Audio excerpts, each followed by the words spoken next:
Boa noite, pessoal. Vou começar a aula de hoje, então. Só lembrando aqui onde a gente parou, a gente estava falando sobre o princípio dos intervalos encaixados da aula passada, né? Vamos só achar aqui.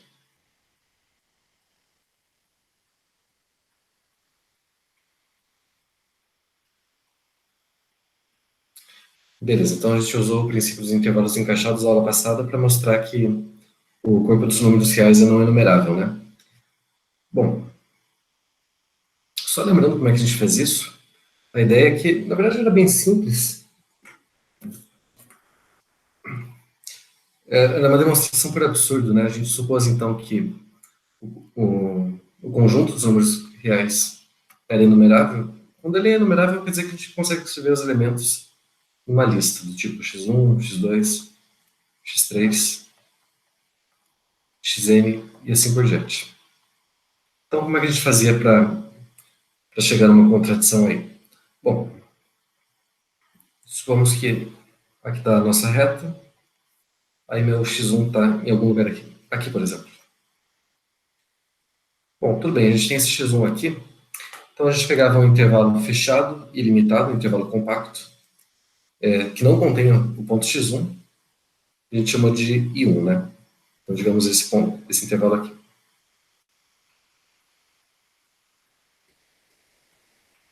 Esse é o nosso intervalo I1. Aí a gente pega o ponto x2. O ponto x2, ele pode estar fora aqui do intervalo, pode estar dentro. Se ele estiver fora, o nosso intervalo I2 a gente pode considerar como sendo o próprio I1. Se ele estiver dentro, digamos ele esteja aqui, a gente vai pegar o intervalo aí, I2, dentro do I1, que não contém o x2. Então, esse daqui, por exemplo. Então, desse jeito, a gente consegue uma sequência de intervalos encaixados. I1 contendo I2, que contém I3, e assim por diante. E sempre não contendo o ponto xn, tá? Então, o xn aqui, ele não pertence ao IN, para tudo n. E, além disso, a gente tem o I1 contendo I2, contendo I3, e assim por diante. O intervalo IN sempre contém o intervalo IN mais 1. Então, a gente tem uma sequência de intervalos fechados, limitados, encaixados, um dentro do outro. A gente mostrou, pelo princípio dos intervalos encaixados, que existe um ponto C aí no meio de todos eles, né? Um ponto C na interseção de todo mundo. Então, a gente pegava esse ponto aí, que pertence à interseção de todos esses intervalos. Esse ponto existe, é um número real, mas ele é diferente de todos esses xn, né? Por quê? Bom, porque o ponto C, ele pertence ao intervalo IN, para qualquer n natural, mas o xn não pertence. Então, esses dois números têm que ser números diferentes. E aí está uma contradição, né? Porque a gente construiu um número real que está fora da lista. Então quer dizer que essa lista não pode conter todos os números reais.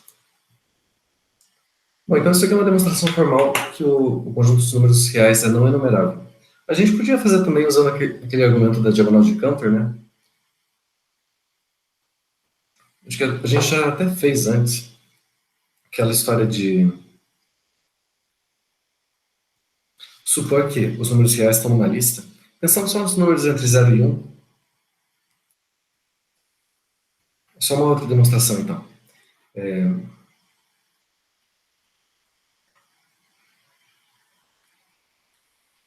A gente já fez antes, mas só para lembrar. O intervalo 0, 1 é não enumerável.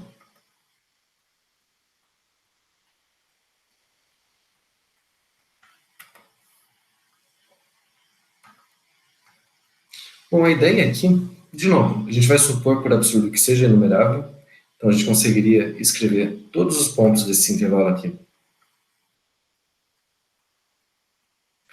com uma sequência, né, uma sequência dos dígitos deles, desses números. Por exemplo, se eu pegar um número,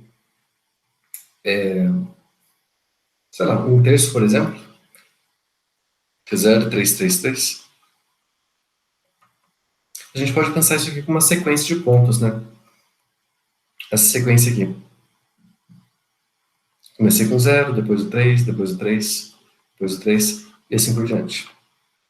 Ou se a gente for pegar o raiz de 2, que é aproximadamente 1,4142, esse número seria representado pela sequência 1, 4, 1, 4, 2, e assim por diante. Então, cada número real aí, a gente consegue pensar como uma sequência de dígitos, né? Dígitos aqui de 0 até 9.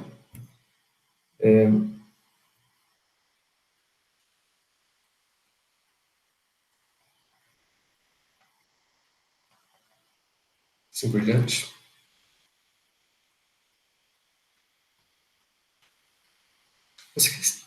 Bom, é que vai ficar estranho escrever x1, x2 aqui.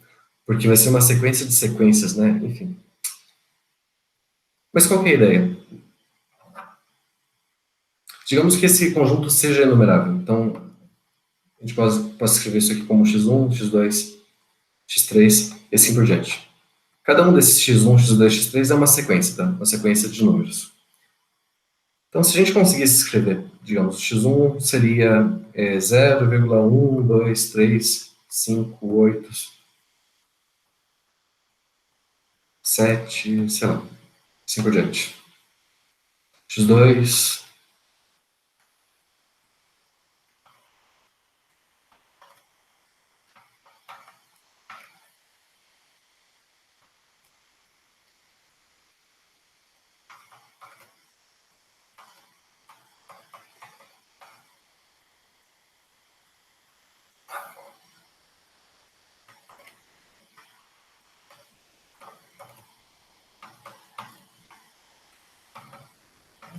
E assim por diante. Então, suponha que a gente tem uma lista aí de todos os números entre 0 e 1.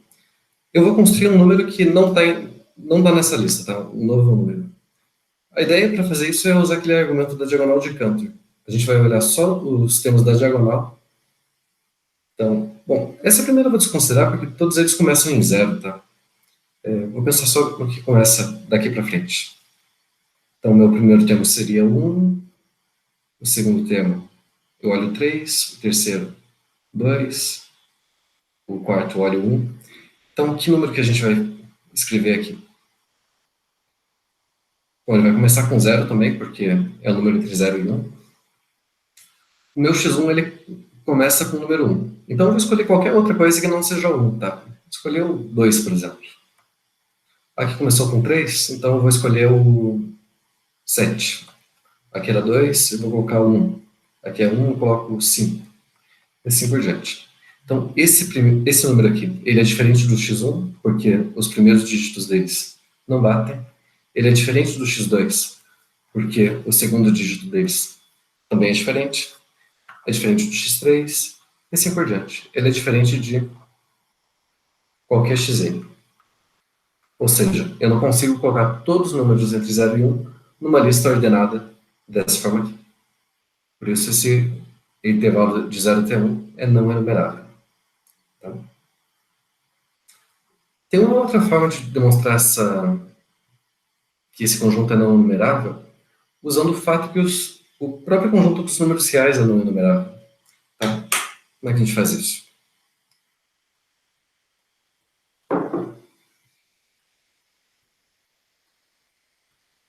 Bom, vamos lembrar aqui uma coisa.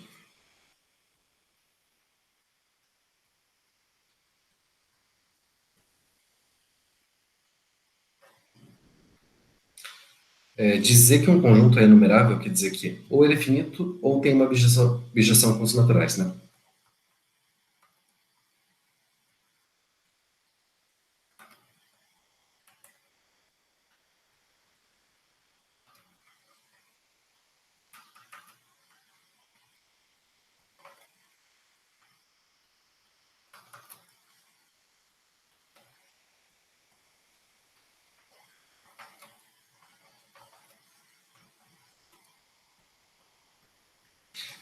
Então tem uma bijeção com os naturais ou ele é finito.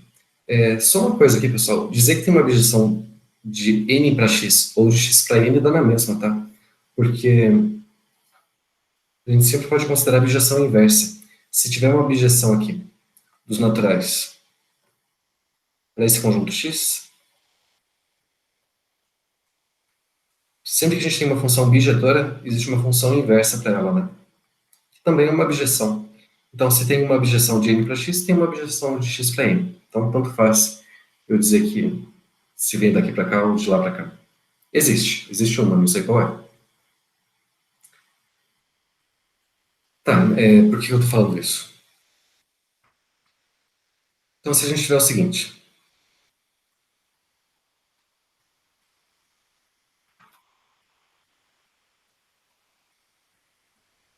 se a gente tiver uma abjeção, chamada de G, de um conjunto X para um conjunto Y, eu sei que o X é enumerável, o que a gente pode falar do Y?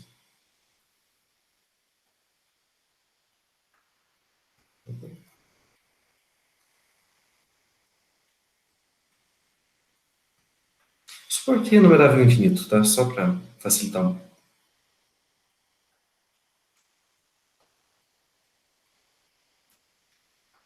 Eu sei que o conjunto X é enumerável infinito. Então ele tem uma abjeção com os naturais.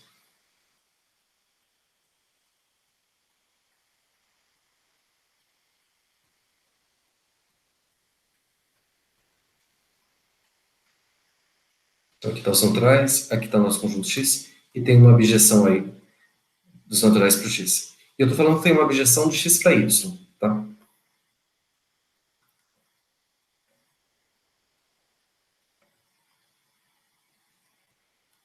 Então o que a gente pode falar sobre o conjunto Y? Ele é enumerável ou não?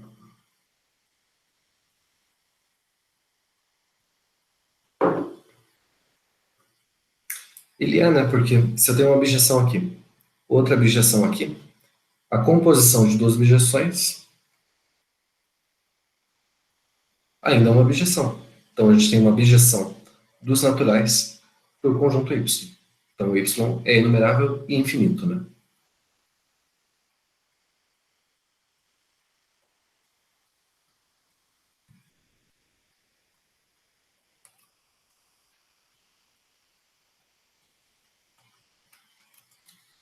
E se eu souber que o conjunto X é não enumerável e tiver uma abjeção com Y, o que a gente pode falar do conjunto Y?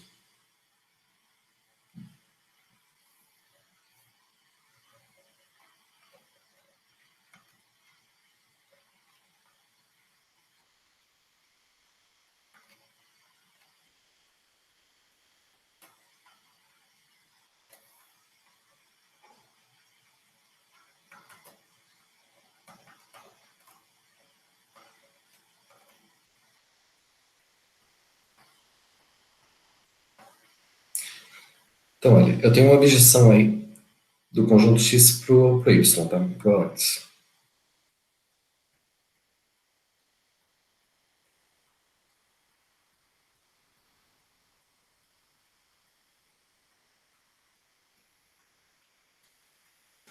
Eu poderia ter o Y enumerável? Olha, para começar, como o X é não enumerável, a gente já sabe que ele. Isso, né? Tem que ser não enumerável, né? Por quê? Pelo seguinte, se existisse uma abjeção aí do Y com os naturais, digamos aqui está o conjunto de números naturais, e a gente tem essa abjeção aí, de N para Y. Então, então, isso se o Y fosse enumerável, tá? Então a gente teria uma abjeção aí de N para Y, chamei de F.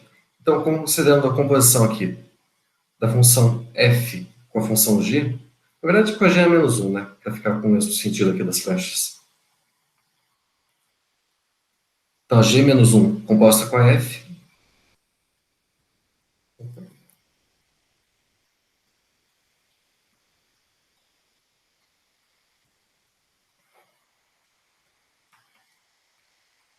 seria uma bijeção dos naturais com o conjunto x, né? Isso queria dizer que o conjunto x é enumerável, que é uma contradição. Então, quando a gente tem uma objeção de dois conjuntos, eles têm que ter a mesma quantidade de elementos, tá? Então, se um é numerável, o outro tem que ser também. Se o outro não é numerável, um tem que ser também. Então, isso aqui é uma ferramenta útil para a gente verificar como um conjunto é não numerável. Se a gente souber que um deles, que um outro conjunto é numerável e tiver uma objeção com ele, então esse próprio conjunto tem que ser não enumerável. Tá? Só para dar um exemplo aqui,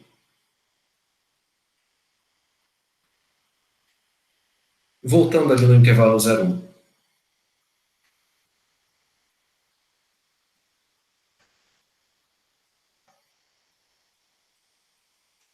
A gente já provou que o conjunto dos números reais é não enumerável, certo?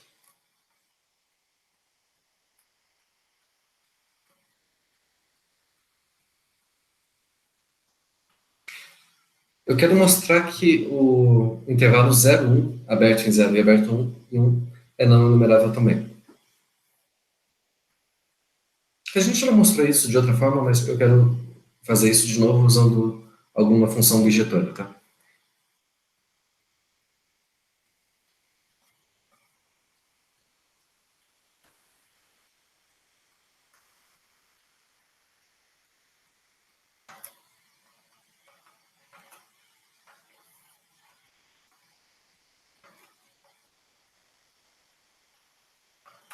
Vocês conseguem pensar numa função bijetora entre o conjunto dos números reais e esse intervalo 0,1?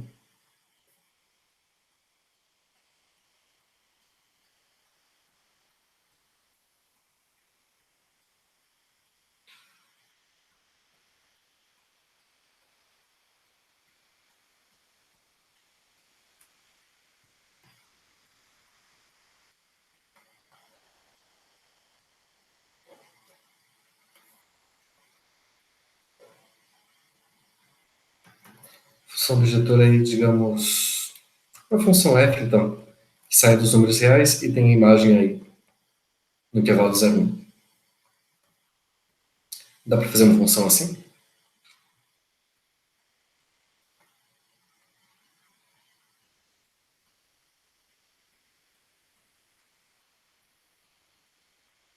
Olha, saindo de toda a reta e vindo aqui no intervalo de 0 até 1.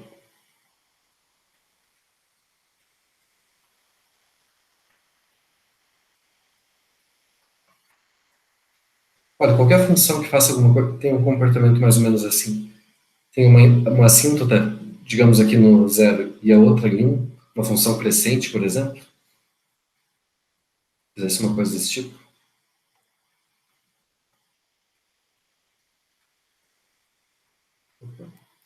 Aqui está ruim de desenhar, mas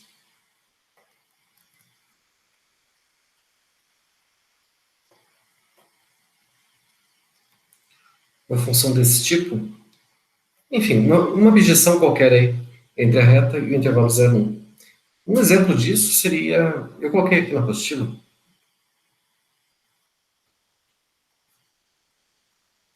uma função com essa cara aqui. Desculpa, eu coloquei o intervalo menos 1 até 1. Tanto faz na real, tá? Aqui, no intervalo menos 1 até 1, um exemplo seria essa função aqui. X mais 1 sobre módulo de x. Olha, se a gente colocar no GeoGebra só para verificar.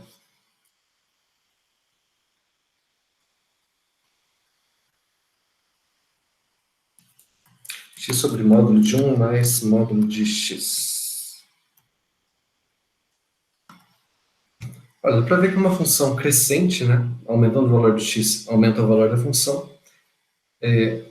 Se a gente pensar em limite, né, a gente não fala de limite ainda, mas quando x aqui vai para mais infinito,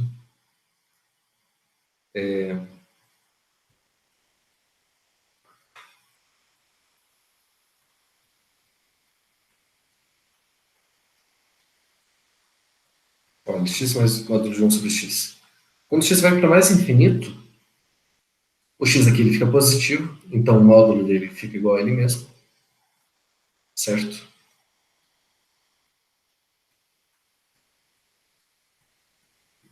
Pensando em L'Hopital, sei lá, qualquer coisa desse tipo, esse limite aqui iria para alguma coisa do tipo deriva em cima, deriva embaixo, isso vai para 1 sobre 1, né? Então vai para 1 mesmo. Quando vai para menos infinito, dá para provar que essa função tende a menos 1. Então isso mostra que a função ela é bijetora porque... Não, isso não mostra que ela é bijetora, né? Isso mostra as assintotras dela. Para verificar que é bijetora, a gente teria que mostrar que essa função é injetora e que ela é sobrejetora. Não é tão difícil fazer isso, mas o que é mais fácil para mostrar que ela é uma bijeção realmente é mostrar que existe uma função inversa, né? Se a gente tiver uma função aqui de x para y, se ela for uma bijeção, então existe uma função inversa para ela aqui, de y para x. O que é uma função inversa? É uma função que faz o seguinte: eu peguei a função f e apliquei no ponto x. Eu vou vir aqui no ponto f de x. Aí quando eu apliquei a função g, a g no ponto f de x, tenho que voltar no ponto x, certo? Então, a g de f de x tem que ser igual a x. Então, a função g é uma inversa à esquerda da função f. Tem que valer à direita também. O que isso quer dizer? Se eu pegar qualquer y aqui no conjunto y, apliquei a função g, cheguei no ponto g de y. Apliquei a função f aqui, cheguei no ponto f de g de y. Tem que ser o mesmo ponto, tá? Então isso quer dizer que a f de g de y é igual a y para qualquer y aqui nesse conjunto. Então ela é uma inversa tanto à esquerda quanto à direita. Isso significa ser uma função inversa. Então, para esse caso específico, existe uma função inversa, que é... Eu já dei a fórmula dela ali também. Que é essa função aqui. Y sobre 1 menos módulo de y. Se a gente fizer a composição dessa f com essa outra função aqui, a gente vai ter a função identidade, tanto à esquerda quanto à direita, tá? Vamos verificar aqui, só para confirmar.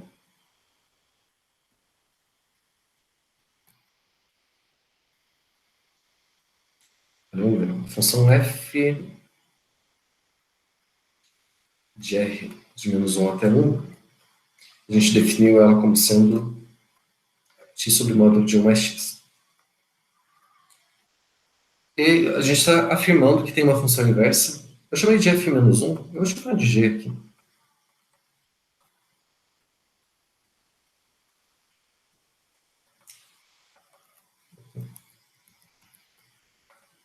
Faz o seguinte, módulo de y sobre 1 menos módulo de y. Vamos ver se ela é realmente uma função inversa. Então, será que é verdade que a f de g de y é igual a y para todo y aqui no domínio da função? Para todo y entre menos 1 e 1?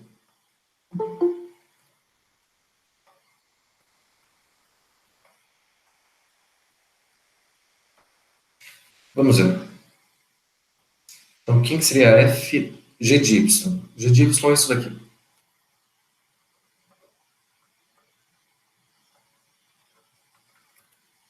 Certo? Então, vamos aplicar a função f nesse ponto.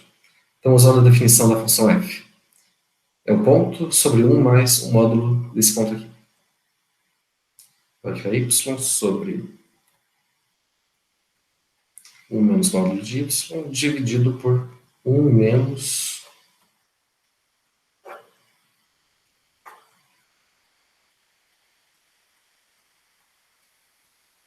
o módulo... Ah, não, desculpa. É 1 mais o módulo do ponto aqui.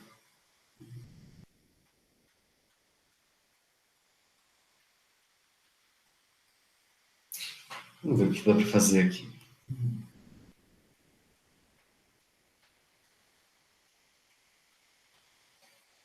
Bom, primeira coisa, pessoal. O y ele está entre menos 1 e 1, certo? Então, o módulo dele vai ficar entre 0 e 1. 1 e menos 1. Então, a distância do ponto até o ponto 0 é no máximo 1, certo? Então isso aqui dá no máximo 1. Uhum.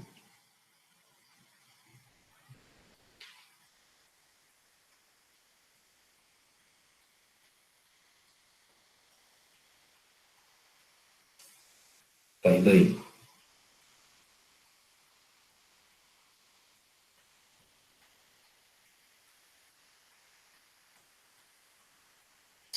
Bom, então essa coisa aqui é uma coisa positiva, né? Eu tenho 1, estou tirando o número entre 0 e 1, essa parte de baixo ainda é positiva. Então a gente pode reescrever isso aqui como 1 mais o y aqui vai continuar o módulo dele, tá? Porque eu não sei se ele é positivo ou negativo, mas a parte de baixo eu sei que é positiva.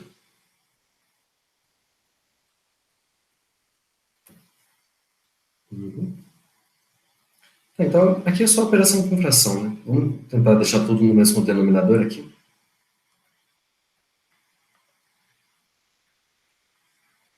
Então, aqui vai ficar 1 menos módulo de y mais módulo de y, né? Então fica 1 sobre isso. E aqui.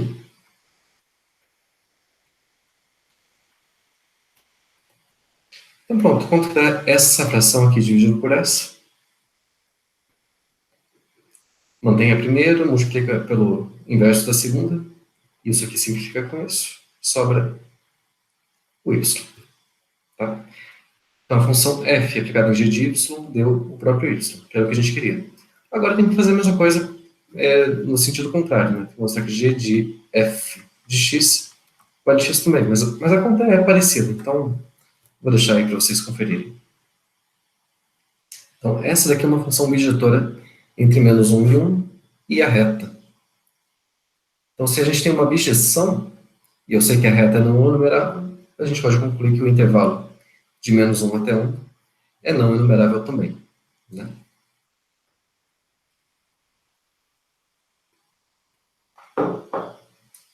Dá para adaptar isso daqui, tá? Para, em vez de considerar o intervalo menos 1 até 1, pegar o intervalo 0 até 1. Olha, digamos, como é que a gente pode fazer isso? Olha, se eu somasse uma unidade aqui, por exemplo, eu deslocaria o gráfico para cima, né? Só pensando aqui, eu não fiz isso aqui antes. É só para tentar chegar no intervalo zero, uma objeção entre o intervalo 0 e 1 e a reta. Tentando sair dessa função. Olha, se a gente somasse 1 na função, a gente deslocaria lá para cima, né?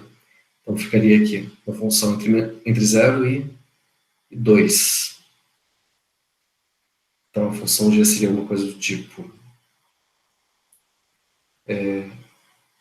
1 mais x sobre 1 mais módulo x. Então seria uma objeção entre a reta e o intervalo 0 até 2.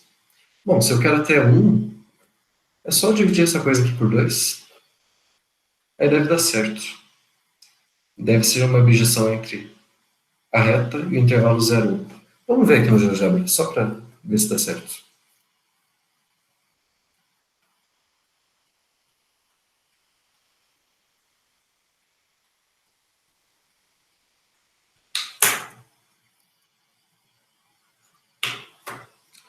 Então era...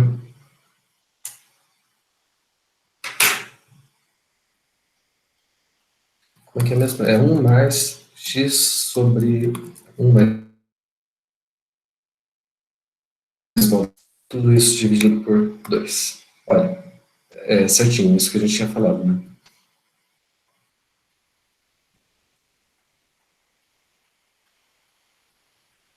Então, indo para menos infinito aqui, essa função tende a zero, e indo para mais infinito, ela vai para 1.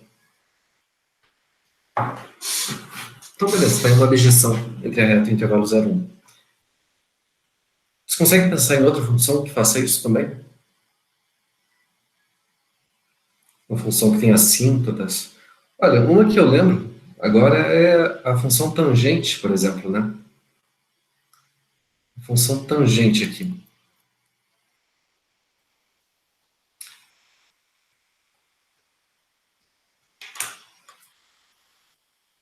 Só lembrando que o gráfico da função tangente é uma coisa desse tipo. Então, na verdade, ela faz uma abjeção da reta, aqui na vertical, com intervalo de menos π sobre 2 até π sobre 2, né?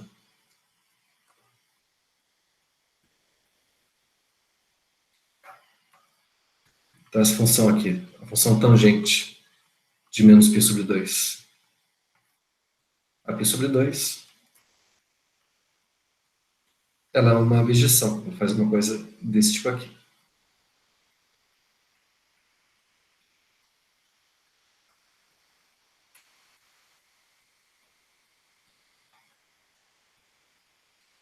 Então, pensando que a gente tem uma assíntota vertical e aqui outra, então o gráfico fica uma coisa desse tipo aqui. Né? Então tem uma outra abjeção de um intervalo aberto para a reta inteira. De novo, dá para manipular essa função aí para tentar transformar esse intervalo de menos π sobre 2, π sobre 2 até 0,1, né? Fazendo um deslocamento, dividindo por alguma coisa, enfim. Também vou deixar como exercício para vocês tentarem fazer uma outra abjeção de 0 até 1, até os reais, usando a função tangente.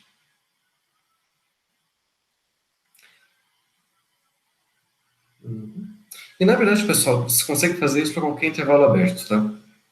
A gente mostrou então que tem uma abjeção dos reais para o intervalo 0,1, para o intervalo menos 1 até 1 também. De uma forma geral, se a gente tiver um intervalo aberto qualquer de A até B,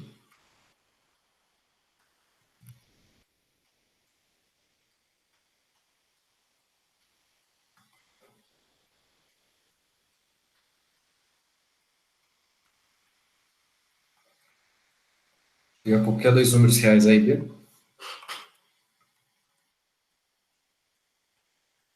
intervalo aberto AB é não enumerável.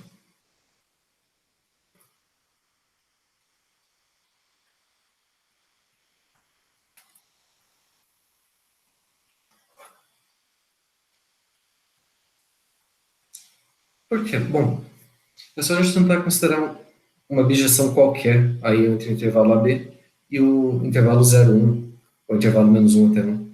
Qualquer AB que a gente pegar aqui, olha, pensar que os dois são positivos, só para facilitar o desenho.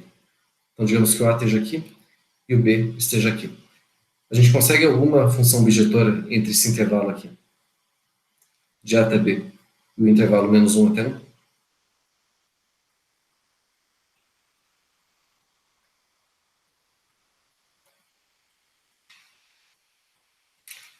Consegue, né?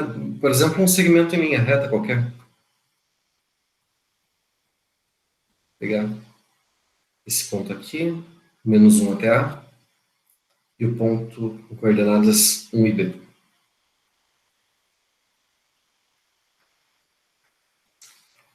Aí ligar esses dois pontos aqui numa linha reta. Pegar uma função afim que passa por esses dois pontos. Ela vai ser uma bijeção entre o intervalo menos 1 até 1 e o intervalo de A até B. Né? É uma função injetora, porque ela é uma função crescente. Ela é sobrejetora também, né? Porque qualquer ponto que a gente pegar aqui entre A e B, a gente consegue um ponto x aqui que é levado pela função nesse ponto. E pronto, está aí uma bijeção. Aqui tem até a fórmula que a gente pode usar para resolver essa bijeção.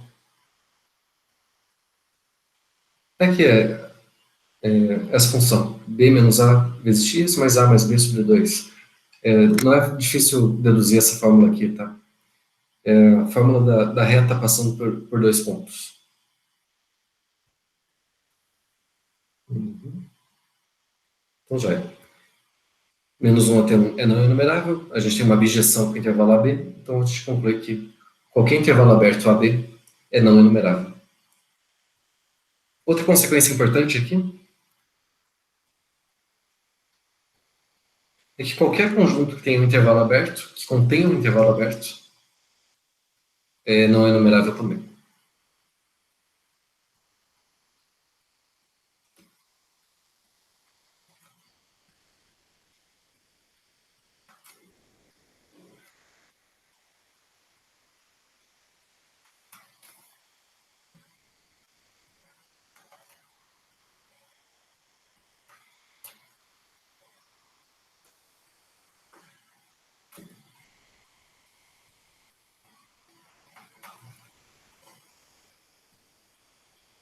E por que isso é verdade?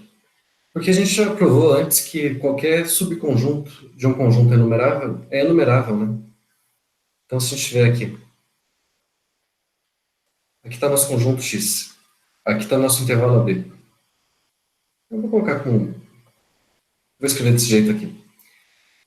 Se o X fosse enumerável,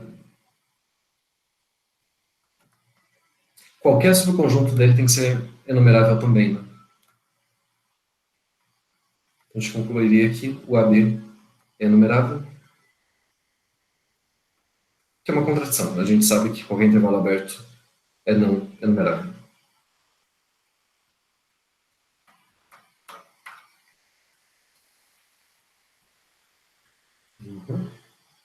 Então, se vocês pegarem um conjunto, sei lá,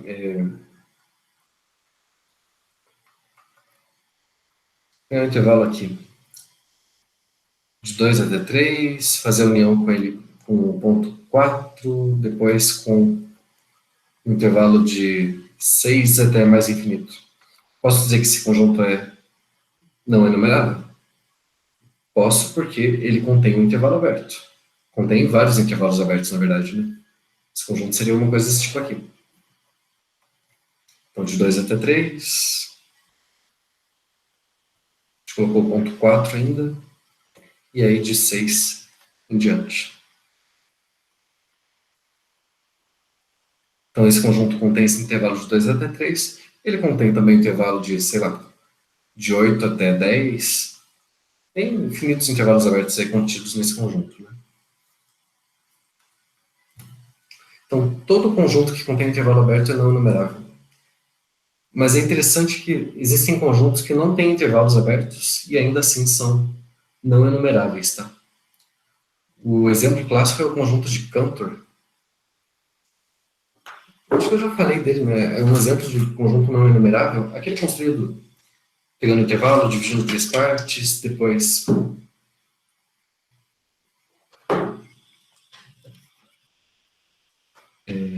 tirando os terços que sobraram. Só lembrando aqui, o conjunto de Cantor.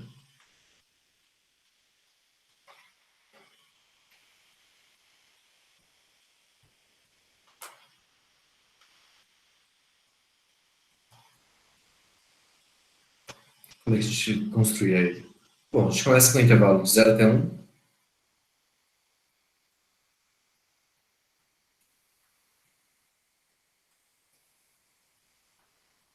Divide ele em três partes, né?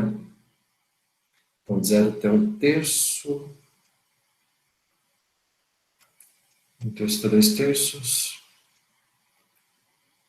Então, um vai terminar aqui. Deixa eu pegar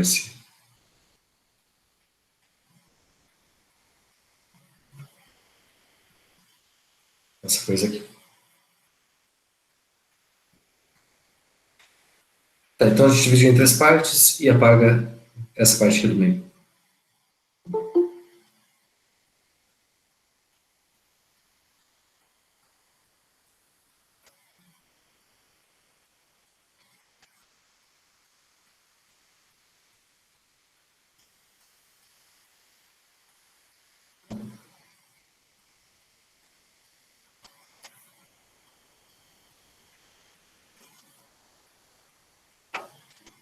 Só um pouquinho, deu uma travada aqui, pessoal.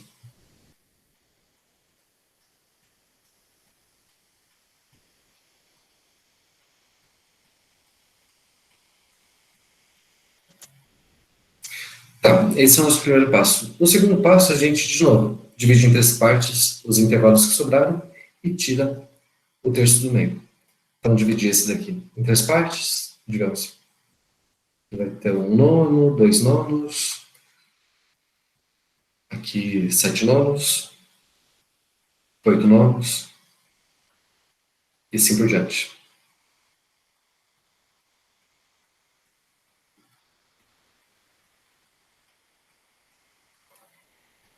Depois o que sobrou, a gente divide em três partes de novo e apaga o terço do meio, e por aí vai. A gente continua esse processo infinitas vezes. Dá para ver que em cada passo, no primeiro passo a gente teve dois intervalos de comprimento 1/3, né? No segundo passo, a gente tinha intervalos de comprimento 1/9. Terceiro passo, 1/27. Então, no enésimo passo, vai ser um intervalo de tamanho 1/3 elevado a n. Esse tamanho é que tende a zero. Então, esse conjunto ele não vai conter nenhum intervalo aberto, porque qualquer intervalo aberto que a gente pegar, AB, o tamanho dele, uma hora não vai permanecer inteiro. Uma hora a gente vai ter que tirar pelo menos uma parte dele. Então, esse conjunto de Cantor, ele não contém intervalos abertos.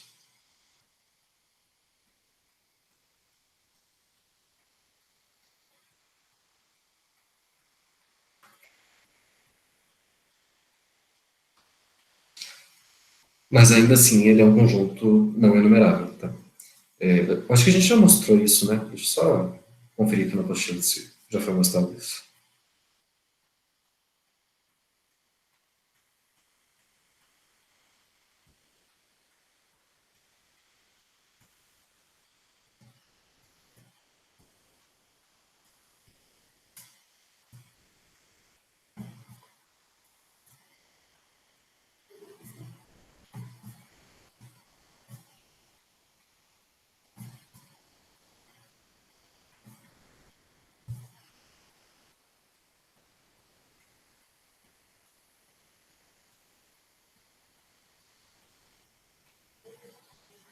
A gente não mostrou ainda, mas a gente vai mostrar isso, tá?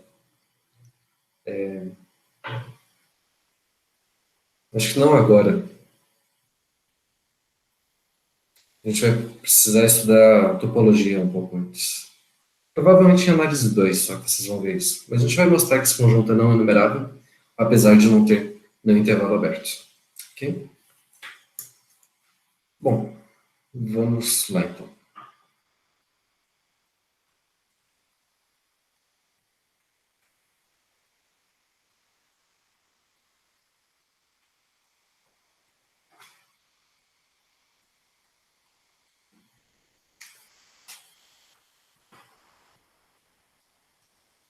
Bom, só um último corolário aqui. Eu falei que qualquer intervalo aberto não enumerável.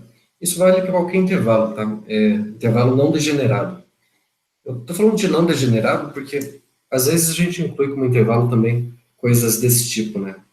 Digamos, de um ponto A até o próprio ponto A. Na verdade, seria um só ponto. Dependendo do contexto, a gente considera isso como intervalo. Então, tirando esse caso aqui, onde a gente só tem um ponto, qualquer outro intervalo, seja aberto, seja fechado, enfim, limitado ou não, ele é não enumerável. Por quê? Porque qualquer intervalo desse tipo, digamos, se eu pegar um fechado aqui, a gente consegue um intervalo aberto dentro dele, que a gente sabe que não é enumerável, né? Então, se eu tenho uma coisa não enumerável, qualquer coisa que contenha ela vai ser não enumerável também.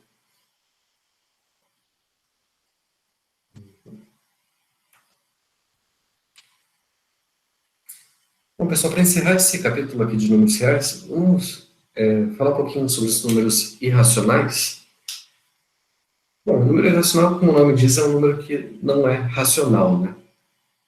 A gente vê o quê? O conjunto dos números racionais é enumerável,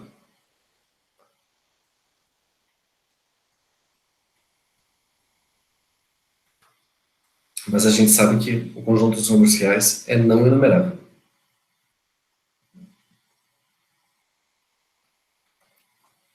Quer dizer, que existem mais números reais do que racionais, né? Aqui está o conjunto dos números reais, aqui estão os racionais. Então, os números que são reais e não são racionais, a gente diz que são os números irracionais. Por exemplo, raiz de 2, raiz de 3, raiz de 5, e assim por diante. Raízes de números primos, em geral.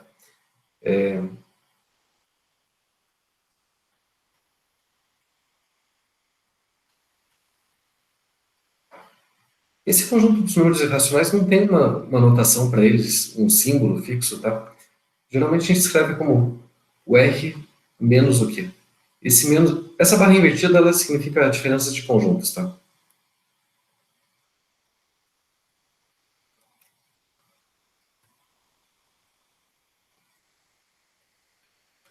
Então, são todos números reais, não são racionais.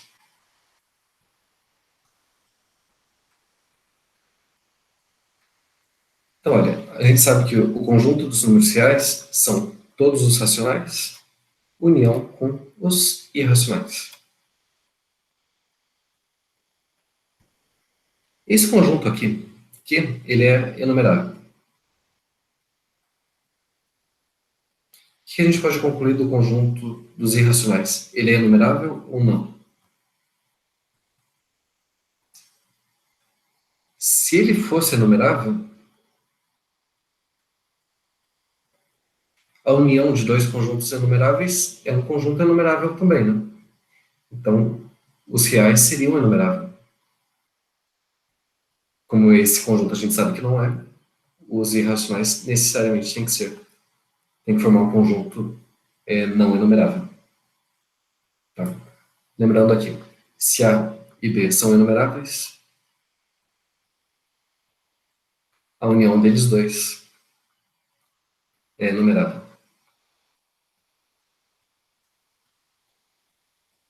Então, por isso, os irracionais não podem formar um conjunto enumerável, porque a união deles com os racionais dá os reais, que é um conjunto não enumerável. Como eu falei ali, exemplos de números irracionais são raiz de 2, raiz de 3, raiz de 5, e assim por diante. Mas a gente vai ver que, na verdade, esses números aqui, eles ainda formam um conjunto enumerável. Tá?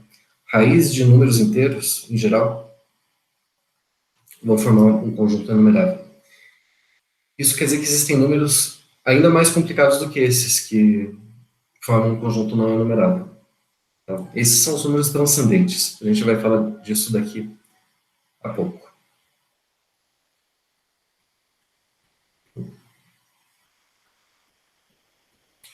Esses números do tipo raiz de 2, raiz de 3, raiz de 5, a gente diz que são números algébricos. O que são números algébricos? Então vamos definir isso. Então, um número real,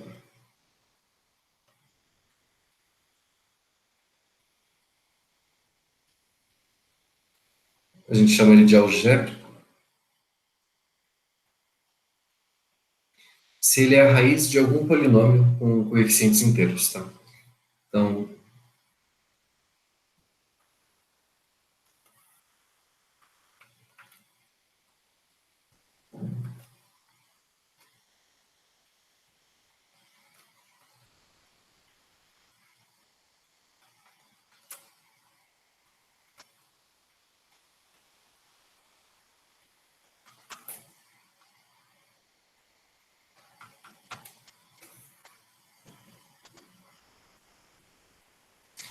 lembrando, o que significa dizer o que é um polinômio, para começar? Um polinômio é uma expressão desse tipo aqui. X igual a zero mais a1 vezes x, mais a2 x ao quadrado, a3 x ao cubo, assim por diante, até o an x elevado a n. Os coeficientes do polinômio são esses números a0, a1, a2, a3 e assim por diante. Então, estou falando que todos esses números a0, a1 até a n são números inteiros.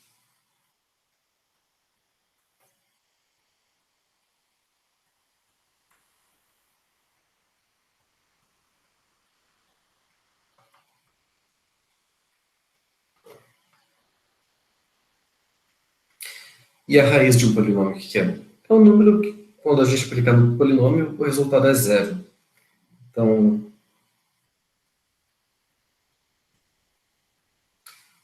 dizer que o x é a raiz desse polinômio aqui, quer dizer que p aplicado em x dá zero. Se a gente pensar, por exemplo, num polinômio assim,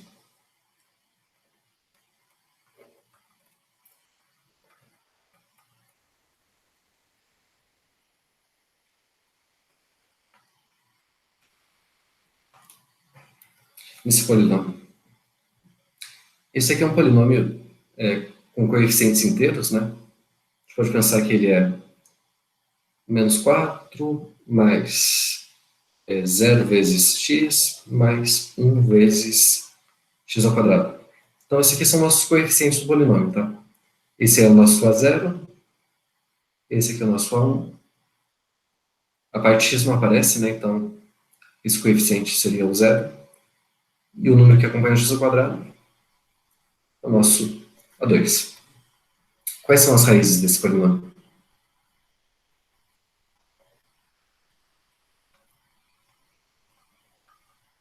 Quais números que a gente aplicando o polinômio aqui, o resultado dá zero?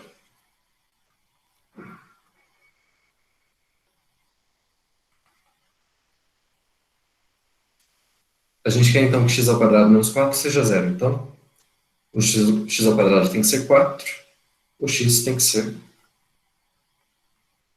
mais ou menos 2. Então, se a gente for fazer o gráfico dessa função, seria uma parábola, né?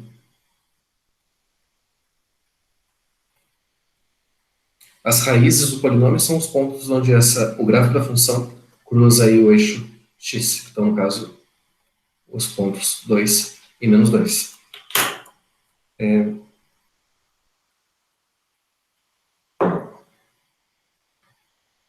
Então, qualquer número algébrico é um número que é raiz de algum polinômio desse tipo aqui, com coeficientes inteiros, tá? Por exemplo, o número raiz de 2, ele é algébrico ou não?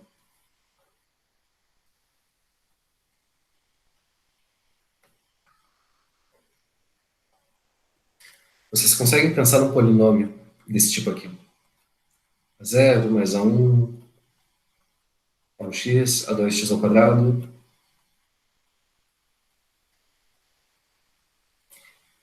Então, aqui aplicando o raiz de 2 nele, a gente tem a zero.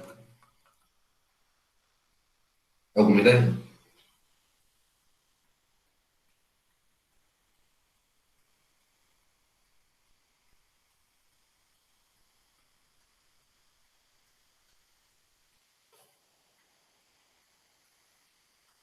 Olha, por exemplo,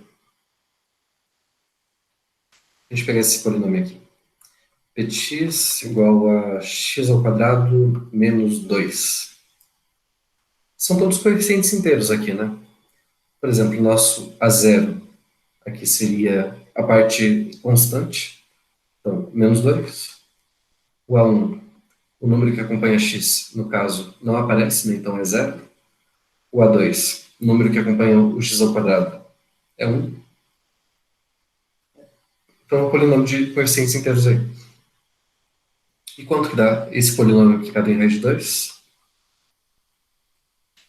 Raiz de 2 ao quadrado dá 2 menos 2, zero. Então, o raiz de 2 ele é um número algébrico. Tá? Existe algum polinômio aí. Ele é a raiz de algum polinômio de coeficientes inteiros.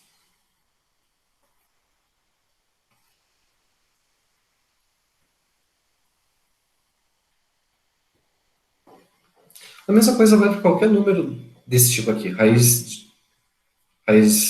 de 5, raiz de 10, enfim. Qualquer número aqui, do tipo raiz de n, n inteiro.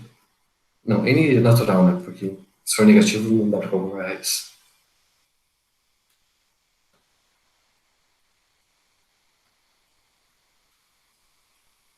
Por quê? Porque a gente sempre pode considerar esse polinômio aqui.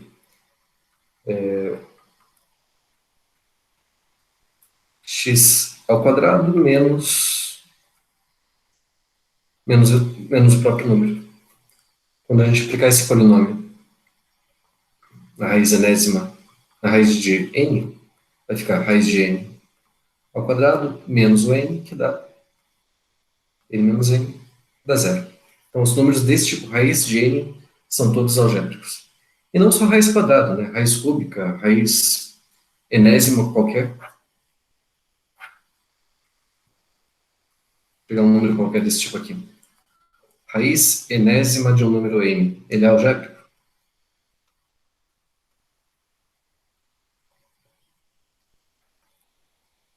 Qual polinômio a gente consegue aplicar esse número para dar o resultado zero?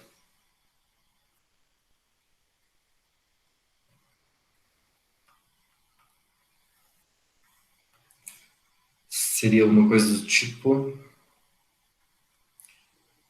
x elevado a n menos n, né? Olha, aplicando esse polinômio aí nesse número,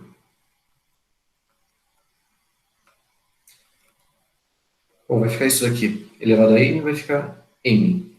N menos n dá zero. Então, qualquer número desse tipo é algébrico.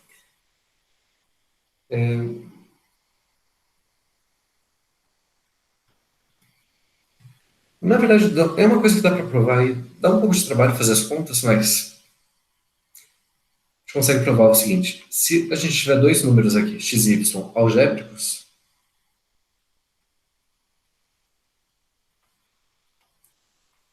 então a soma deles ainda é algébrica.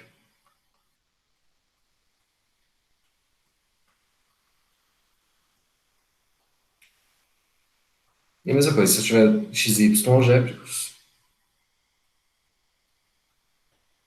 o produto deles também é algébrico.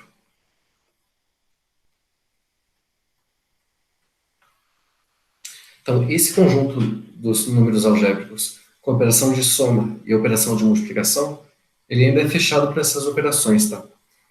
Então, a gente consegue verificar que esse conjunto ele forma um corpo, na verdade, com essas operações.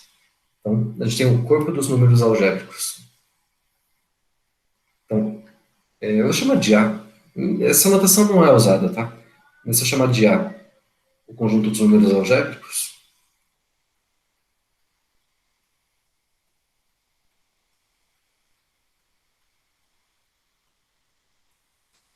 esse conjunto, com as operações de soma e multiplicação, é um corpo.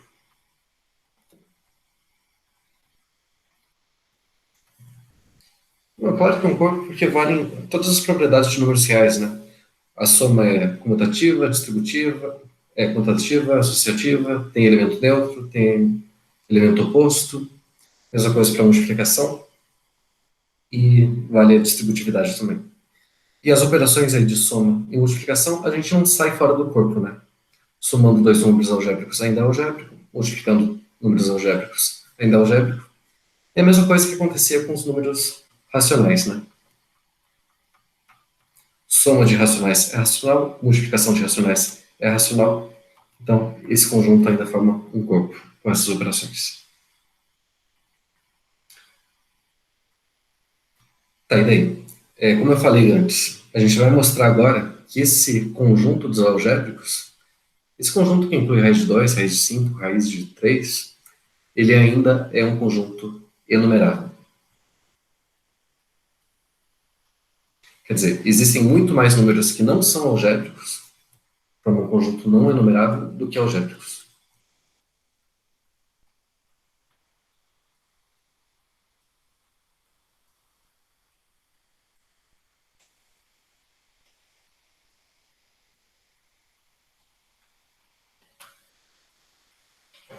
Essa demonstração aqui é um pouco longa.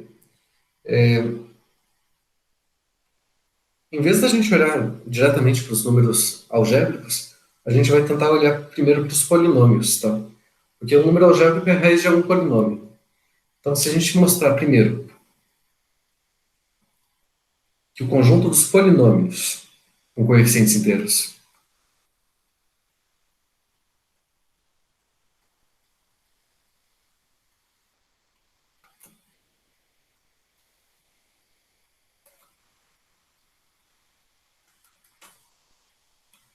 que esse é um conjunto enumerável, a gente vai conseguir concluir depois que os algébricos também formam um conjunto enumerável. Tudo bem?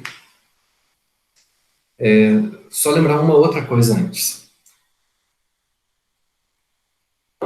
Que eu não sei se vocês já viram, mas se não viram, provavelmente vão ver em álgebra, que é o teorema fundamental da álgebra, que ele diz que qualquer polinômio de, de índice n, ele tem no máximo n raízes reais.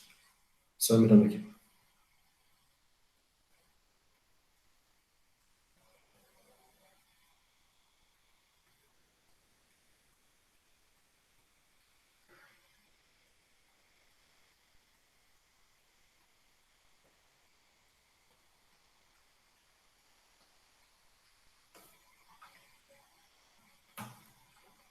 Bom, depois a gente fala do teorema fundamental da álgebra, tá?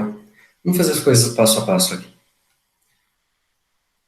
Então, vamos ver o que a gente faz primeiro.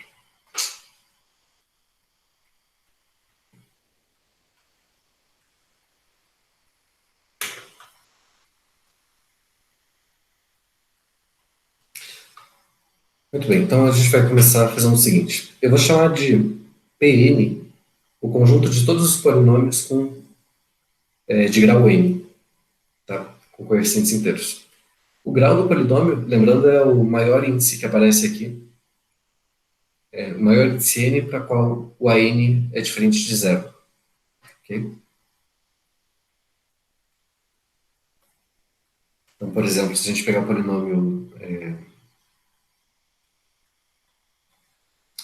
x ao quadrado mais 1, esse aqui é um polinômio de grau 2, porque o índice, o A2 aqui no caso, é o 1, o A3, que seria o número acompanhando o x ao cubo, ele vale zero, né? Então, o menor coeficiente não nulo aqui, o índice do coeficiente não nulo, é o 2. Agora, se pegasse um polinômio x na quarta mais 5x ao quadrado mais 1, esse aqui é um polinômio de grau 4. E assim por diante. Bom, então a gente vai chamar de Pn o conjunto de todos os polinômios de grau n. Polinômios com coeficientes inteiros.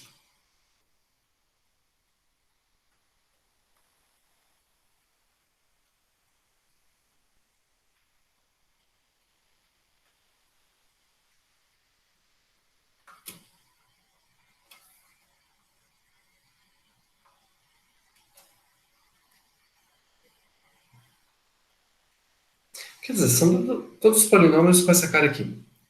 A0 mais A1 elevado a x mais a n x elevado a n. Onde A0, A1 e a n são todos números inteiros.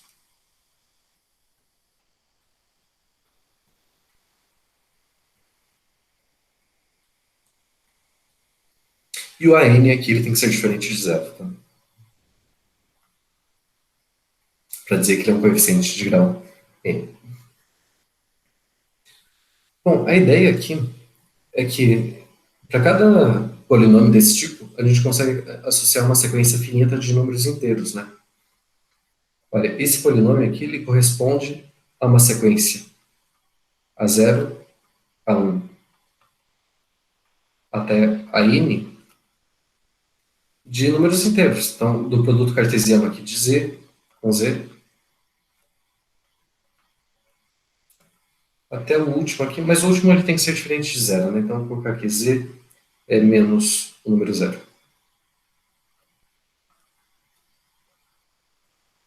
Então, isso, na verdade, estabelece uma bijeção entre esse conjunto Pn, dos polinômios de grau n, com esse produto cartesiano de z, cartesiano z menos zero. Isso aqui é uma objeção.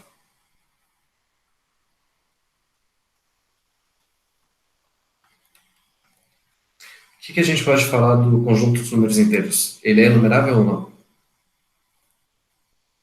A gente já mostrou que o conjunto dos números inteiros é enumerável. Esse é enumerável, esse também é, porque é um subconjunto de um enumerável. E a gente viu também que o produto cartesiano de dois conjuntos enumeráveis é enumerável, né? Esse foi o teorema, é o corolário 1.14. Produto cartesiano de dois conjuntos enumeráveis é enumerável. Na verdade, a gente consegue mostrar que o produto cartesiano de uma quantidade finita de enumeráveis é enumerável. É só provar por indução, tá? Por exemplo, se a gente tivesse aqui três conjuntos enumeráveis, então, x, cartesiano y, cartesiano z. Bom, digamos que os três sejam enumeráveis. Bom, isso daqui é a mesma coisa que x cartesiano y, e depois a gente faz o produto cartesiano com z. Com z. Então, esses dois formam um conjunto enumerável, pelo corolário aqui. Então, tem um produto cartesiano de um enumerável com outro. Então, pelo corolário, de novo, isso daqui é enumerável. Então, produtos de três conjuntos enumeráveis ainda é enumerável. E a gente procede por indução isso daí para um número finito qualquer, tá? Se a gente tiver uma sequência finita aí de conjuntos enumeráveis x1, x2, até xn, o produto cartesiano deles todos vai ser enumerável também. E é isso que a gente vai usar ali no nosso teorema.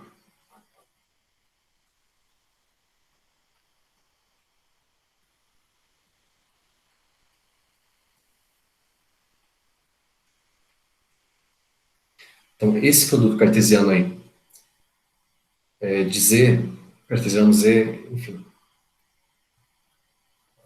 essa coisa que está aqui, é enumerável. Como a gente tem uma bijeção desse conjunto com esse, que é o conjunto dos polinômios, com coeficientes inteiros, então esse conjunto tem que ser enumerável também. Então a gente conclui que Tn é enumerável. Ok? Esse Pn são os polinômios com grau n. Agora a gente vai pegar o conjunto de todos os polinômios, de grau qualquer. Tá? Vamos considerar esse conjunto aqui.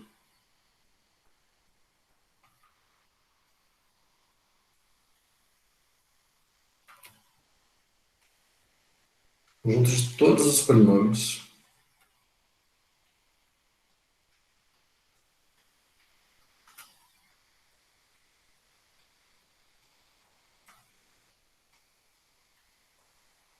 com coeficientes inteiros.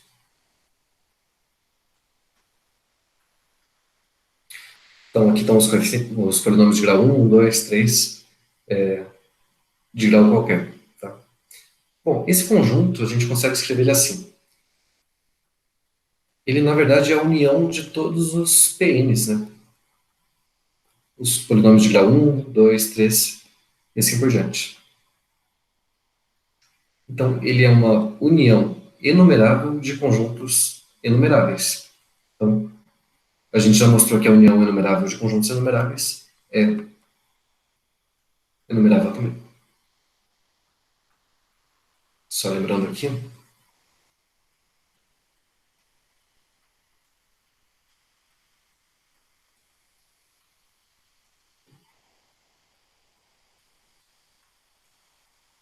Ah, tá. Depois a gente faz isso. A gente vai fazer outra coisa antes. Deixa eu apagar isso.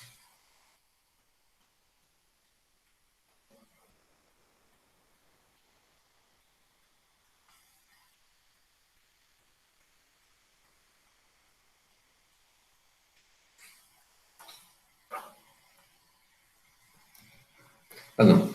Tudo bem. É isso. Conjunto de todos os polinômios com coeficientes inteiros é enumerável. Por quê? O teorema 1.17, a gente já mostrou antes.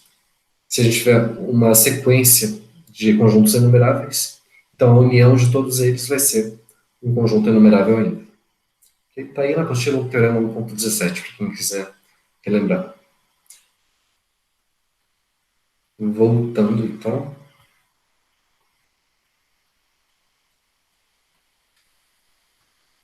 Pessoal, lembrando, um conjunto, quando ele é enumerável, quer dizer que a gente consegue escrever os elementos dele numa lista, né? Uma lista ordenada. No caso, uma lista infinita, porque a gente tem infinitos polinômios diferentes. Então, a gente pode escrever esse conjunto P aqui, assim como um polinômio P1, polinômio P2, P3, e assim por diante. Uma lista ordenada. Okay? Cada um desses é um polinômio com coeficientes inteiros. O grau deles, de cada um deles, daí, cada um tem um grau diferente, né? Não dá para saber. Aqui vai entrar o teorema fundamental da álgebra. Olha, se a gente tiver um polinômio de grau 2, por exemplo, o gráfico dele é uma parábola. Quantos zeros, quantas raízes no máximo ele pode ter? No máximo duas, né? Ele pode cruzar duas vezes aqui o gráfico, pode cruzar uma só também, só tangenciar esse eixo X, ou pode cruzar nenhuma, né? Pode estar totalmente acima ou totalmente abaixo aí desse eixo X. Então, o polinômio de grau 2 ele tem no máximo duas raízes reais. O polinômio de grau o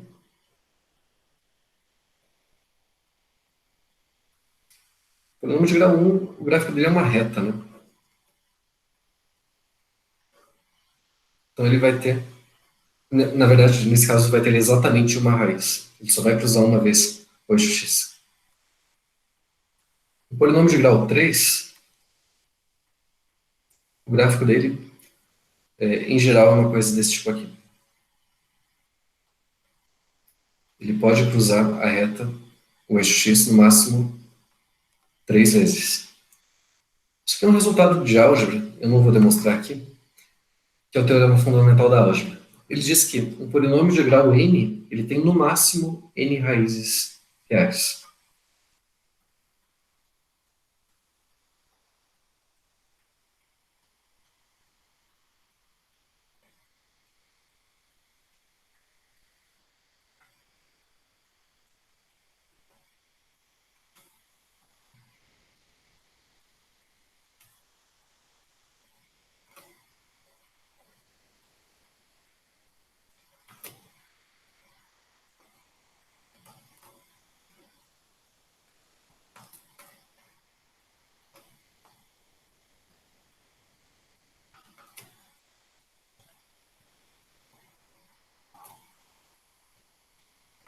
Mas na verdade o que importa para a gente é que o número de raízes de um polinômio é sempre finito. Tá? Então, o polinômio P1 aqui ele tem um número finito de raízes, o P2 também, o P3 também, e assim por diante. Eu vou chamar de R1 o conjunto das raízes do polinômio P1. Então, um conjunto finito, que tem no máximo o mesmo grau do polinômio P1. São dois de elementos. O P2 ele tem um conjunto de raízes R2, o P3 R3, e assim por diante.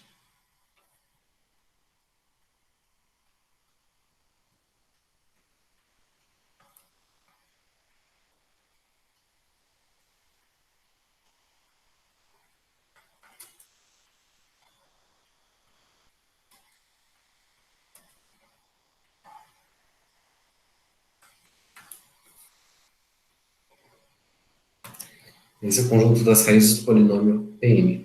É um conjunto finito, certo? Então, se ele é finito, ele é enumerável.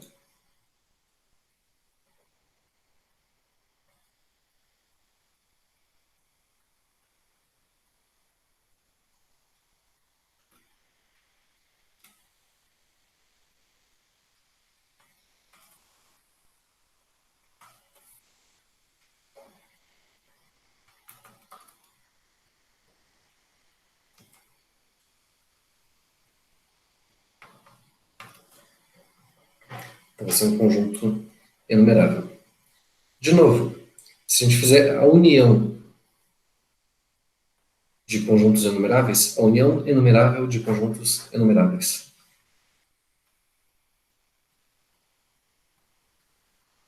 Olha, o conjunto dos números algébricos é o conjunto de todos os números que são raízes de polinômios, né? De polinômios com coeficientes inteiros. Então a gente pode dizer que o conjunto dos números algébricos é a união de todos esses conjuntos de raízes aí. E é uma união enumerável, né? Porque a gente tem uma quantidade enumerável de polinômios com coeficientes inteiros. Então, o conjunto dos algébricos é a união enumerável de conjuntos finitos. União enumerável de conjuntos enumeráveis.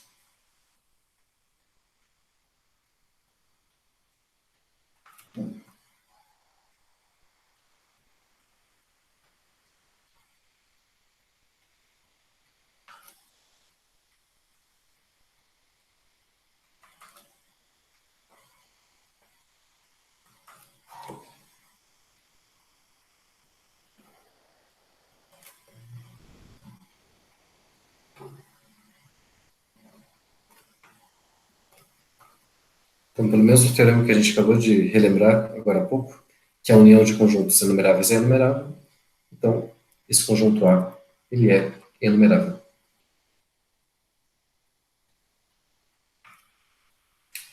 Ok? Porque isso é aquele teorema 1 ponto qualquer coisa. Esse teorema 1.17. A união de conjuntos enumeráveis ainda é enumerável. A união de uma sequência, né? Esses conjuntos eles têm que estar indexados nos naturais, ou pelo menos de uma união finita. Bem, pessoal, então isso mostra que o conjunto dos números algébricos é enumerável. Então a gente tem o seguinte: pensando naqueles conjuntos numéricos que a gente está acostumado, né? A gente começa aqui com os números naturais, 2, 3, e assim por diante. A gente aumenta esse conjunto para incluir os números negativos, inteiros ainda.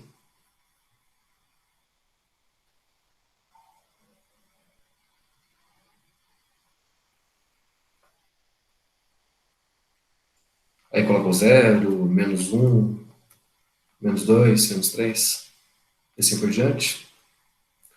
Aí a gente aumenta um pouco esse conjunto para incluir a divisão de números inteiros, forma o conjunto dos racionais, né?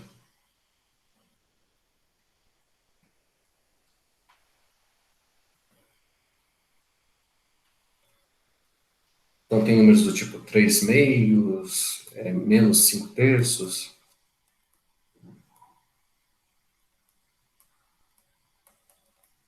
e assim por diante. O que a gente fez agora foi colocar as raízes de polinômios com coeficientes inteiros, né? A gente colocou os algébricos aí então.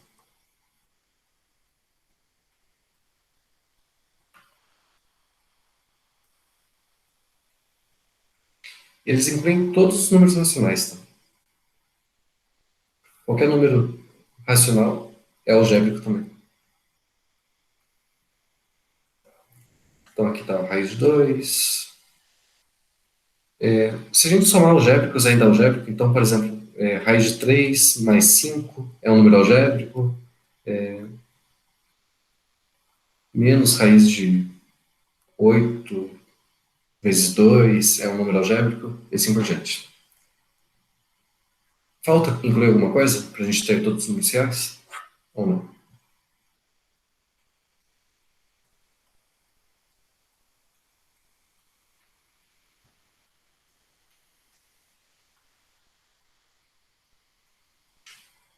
Olha, os números reais incluem tudo isso daí.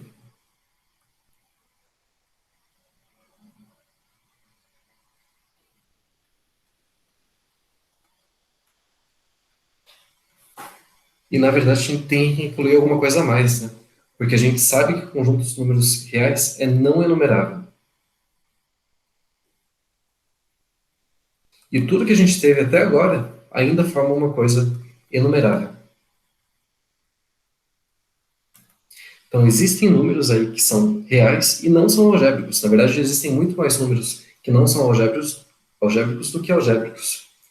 Alguém consegue falar algum número que não seja algébrico? Que não seja raiz de algum polinômio?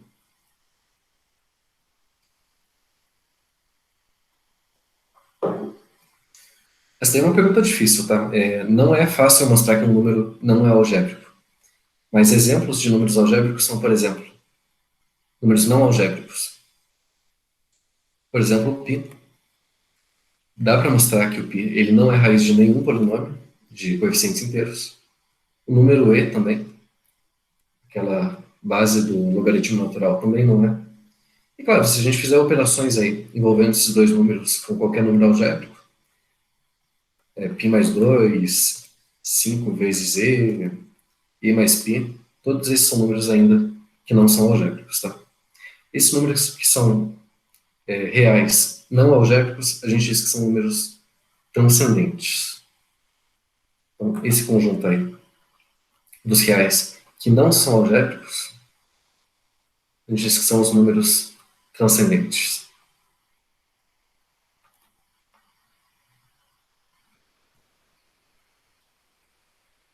E esse é um conjunto que, apesar de a gente ter poucos exemplos aí, eles formam um conjunto não enumerável.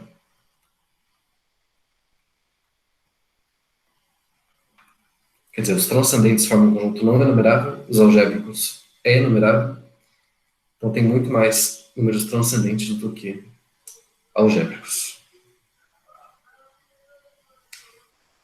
Tudo bem?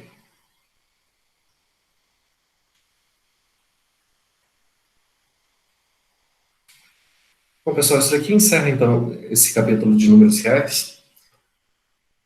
A gente vai começar agora a trabalhar com a parte de sequências, tá? A gente vai só fazer algumas definições rápidas hoje. É, só para lembrar, a nossa prova está marcada para o dia 11, né? Dia 11, a próxima sexta-feira. Bom, dia 7 é feriado, então a gente não vai ter aula. Dia 4, que é a próxima sexta, a gente vai tirar dúvidas aí dos exercícios. É uma aula só, então venham com as dúvidas prontas aí, porque a gente não tem muito tempo para tirar. Se alguém quiser tirar dúvida também no horário de atendimento, lembrando que é na quarta-feira, das 6h40 até 8h20. E essa primeira prova aí vai ser essa parte de... Até onde a gente foi agora, tá? Esse capítulo de números reais. Aí, a partir de agora, de sequências e séries, vai entrar na prova número 2 lá em outubro ou novembro. Beleza? A gente vai começar a segunda parte aí da disciplina, que é a parte de sequências. A gente vai definir primeiro o que é uma sequência, os tipos de sequências, para logo depois a gente começar a falar sobre limites de sequências, tá? E as propriedades.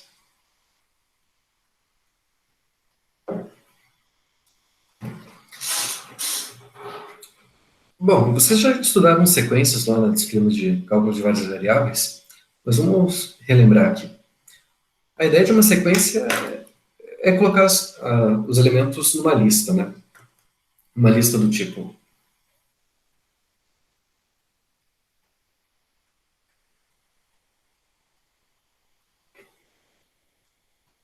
Geralmente a gente nota aqui com x1, x2, x3 e assim por diante. Mas a definição formal de uma sequência é como uma função, tá? Uma sequência é uma função com domínio nos números naturais e o contradomínio a gente está considerando nos reais. A gente vai estudar sequências de números reais, tá? Uma sequência.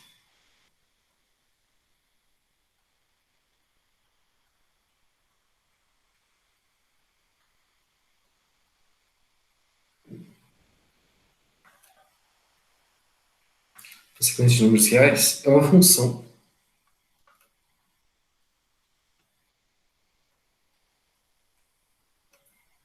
Essa função eu vou chamar de x, tá? É meio confuso isso porque geralmente a gente usa o x como uma variável. Eu vou usar como uma função. Uma função que sai de n, contra o domínio aqui, real.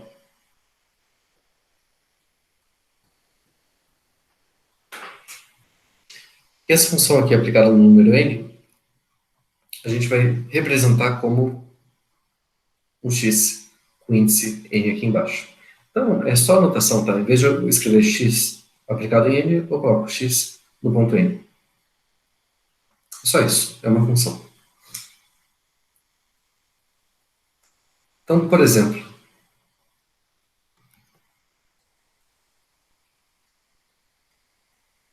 não, só a questão de notação antes. Tem várias formas da gente denotar a sequência. A gente pode escrever a lei de formação da sequência, tá? Ou listar todos os elementos dela, ou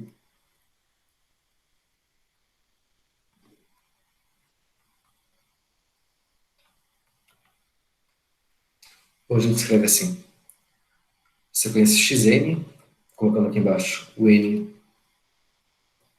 pertencente a n, para representar que a gente está variando esses índices aqui nos naturais. Quando tiver subentendido isso, para abreviar, a gente só coloca dentro dos parênteses aí, tá? Sequência xn.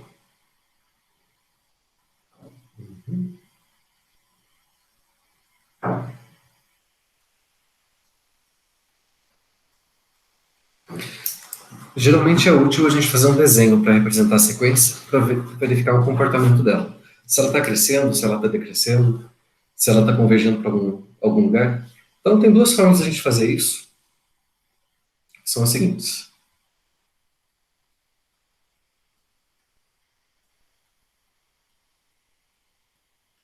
A primeira seria a gente fazer o gráfico da função, né? Então, fazer aqui o eixo vertical, ou horizontal. Só que o detalhe é que essa função, ela está definida só para os números naturais, né? Número um, 2.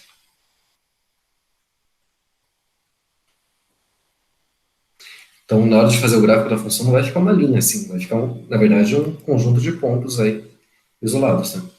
Então, a função aqui aplicada no ponto um, digamos que seja esse ponto aqui. Esse aqui é o nosso x1. A função no ponto 2, digamos, vai ser isso daqui. No ponto 3, digamos que seja negativo. Daqui, no ponto 4. Pode acontecer da função não ser injetora, né? Então, coincidir aqui com o x1, por exemplo. Com o x5 também, enfim. E assim por diante.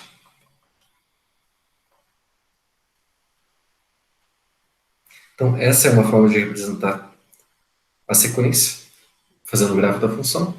E a outra que é mais simples, e às vezes é mais útil até, é representar todos os pontos da sequência numa reta só.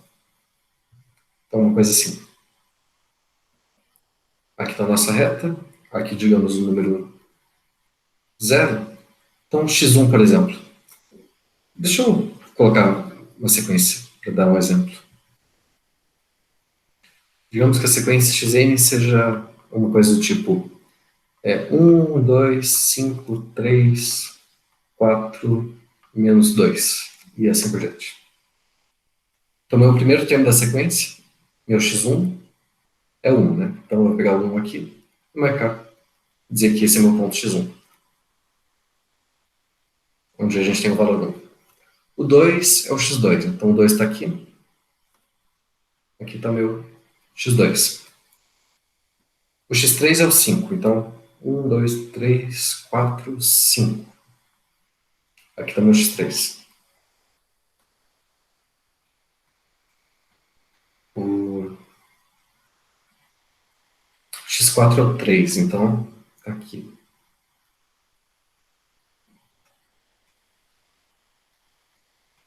O x5 é o 4.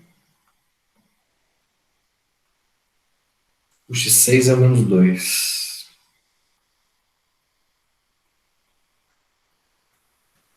Então aqui estaria representado a sequência usando uma reta só, em vez da gente fazer o gráfico, né?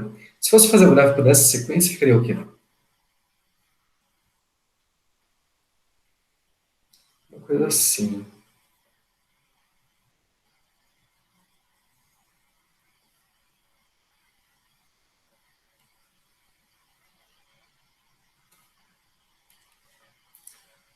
Então, x1, x2, x3, 4, 5 ou 6. Então, a função no ponto 1, a gente colocou como sendo 1. Então, esse ponto aqui. O 2, x2, vale 2.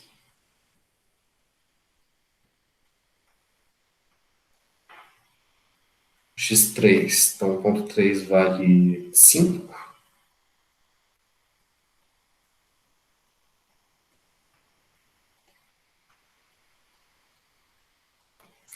X4 vale 3.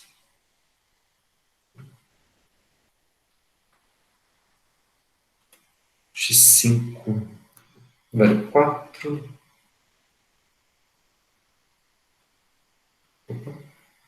4, né?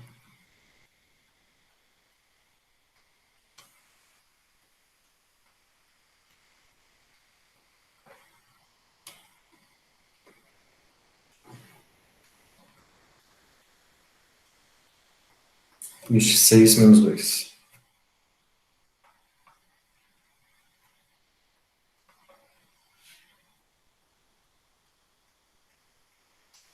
Aqui só está uma parte da sequência, tá, pessoal? Ela tem que estar definida para todos os números naturais, não um conjunto finito só. Então, isso aqui continua. Então, são duas formas de representar a mesma coisa. Às vezes é mais útil a gente visualizar de um jeito, às vezes de outro. Depende aí do contexto. Se vocês repararem, essa reta, na verdade, ela está representando esse eixo vertical aqui, né? Ela está na mesma ordem, os pontos que aparecem aqui, de baixo para cima, da esquerda para a direita. Aqui seria a imagem da função, na verdade.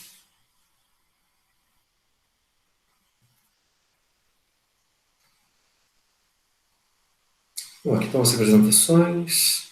Então, só para dar uns exemplos aí. Por exemplo, a sequência. Geralmente nos exercícios e nos enunciados aí, a gente representa a sequência dando a lei de formação dela, né? Então, por exemplo, a sequência onde o termo enésimo dela é 1 sobre n. Então ficaria para n igual a 1 sobre 1 dá 1. Para n igual a 2, 1 sobre 2, 1 meio. Para n igual a 3, 1 terço. E assim por diante. Então aqui a gente tem uma sequência, tem uma cara mais ou menos assim. A gente começa no primeiro termo aqui no 1, depois no meio, o x3 é 1 terço, x4 é 1 quarto, e assim por diante. A gente pode ter também uma sequência constante, né? Sequência constante x igual a 1, por exemplo. Seria uma coisa desse tipo.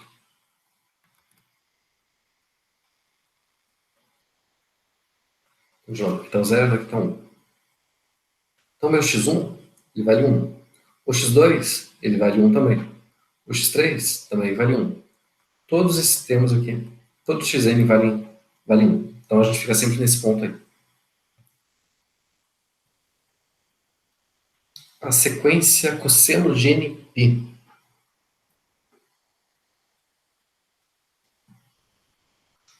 Vamos lá.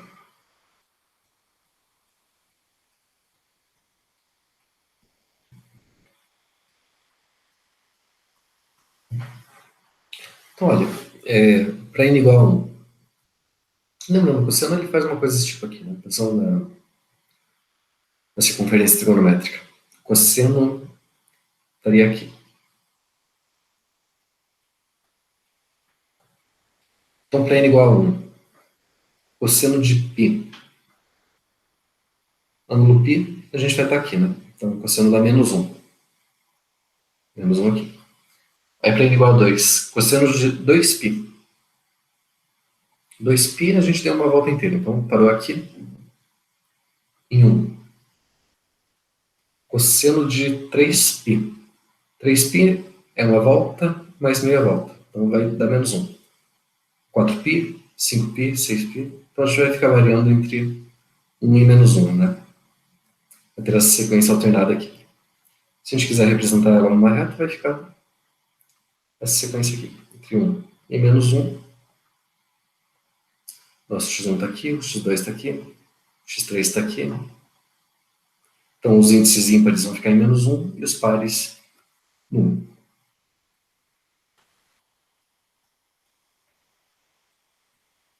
Essa aqui é uma lei de formação da sequência, tá? A gente poderia representar de outra forma também. Que outras sequências vocês conseguem pensar que varia entre menos 1 e 1? Os índices ímpares dando menos 1 e os pares 1. Uma ideia aí?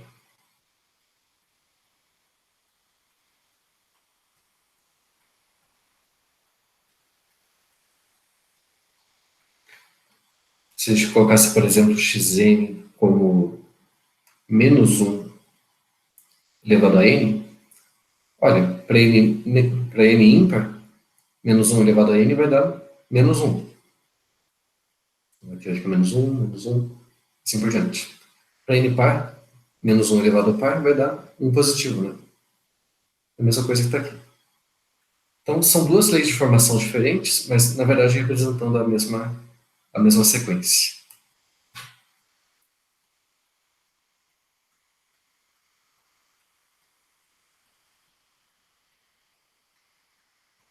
Sequência n ao quadrado, raiz enésima, enfim. São só as leis de formação aí. É só observação que, até questão de notação, né, pessoal? A sequência não é a mesma coisa que o conjunto dos termos dela. Se a gente pegar essas duas sequências aqui, 0, 1, 0, 1, sequência yn, e a zn que é 1, 0, 1, 0, elas são sequências diferentes, porque o primeiro termo aqui é diferente do primeiro termo daqui, o segundo é diferente do segundo, e assim por diante. Não é a mesma sequência. Mas o conjunto dos termos delas são só os números 0 e 1, né? Então são iguais. Então, só para reforçar, a sequência, a gente representa ela como usando parênteses. Tá?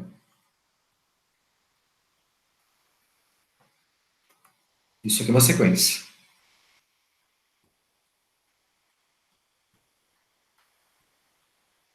X1, X2, X3, e assim por diante. Quando a gente usa essas chaves aqui, isso aqui representa um conjunto.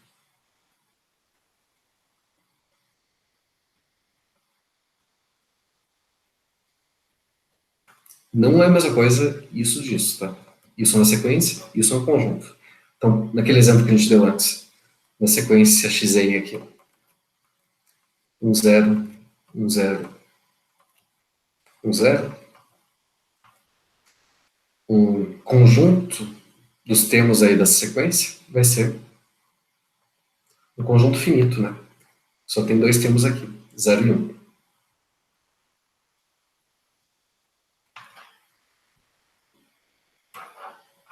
Então tomem cuidado aí com a notação.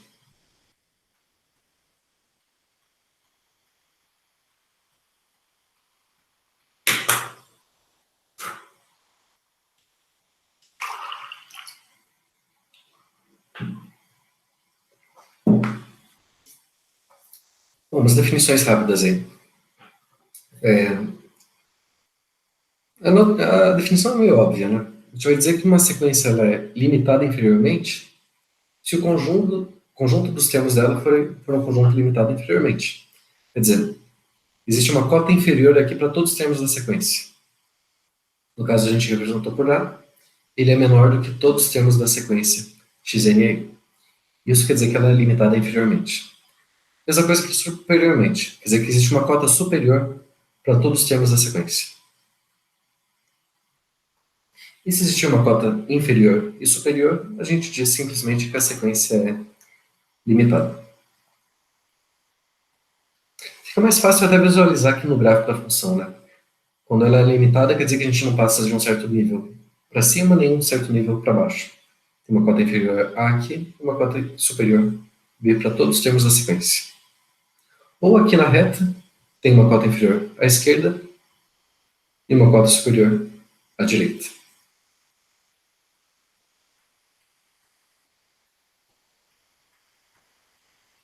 Bom, definição de crescente, decrescente, não decrescente, é a definição meio óbvia, né?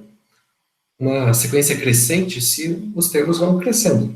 O termo xn vai ficar menor do que o termo xn mais 1, que é menor que o termo xn mais 2, que é menor que o termo xn mais 3. Então, a gente tem uma coisa desse tipo aqui.